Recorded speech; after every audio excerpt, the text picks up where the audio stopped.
шын мәнінде адамға бақыт үшін көп нәрсе керек жоқ негізі. Ішетін суы да бақыт бере алады. Құлақ, көз, бәрі бақыт бере алады. Мен мысалы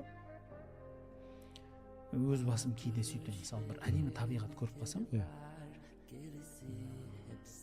сол жердегі анау көзімменен тоймай қарап алайшы деп барлық майда менен ірі нәрселерді тез іліп бастаймын. Ананың рахатын алып қалайшы деп. Өйткені көз ол нығмет. Ол қашанғы беріледі саған? Екіншіден, анау жердегі әдемілікті қашанғы көресің? Онда бір сәт тоқтап алып қалсайшы ананың рахатын. Рахат қой ол нәрсе, керемет қой. Көзді көруі де, құлақтың естуі де, аяқта жүрудің өзі де нығмет. Ендеше Құранның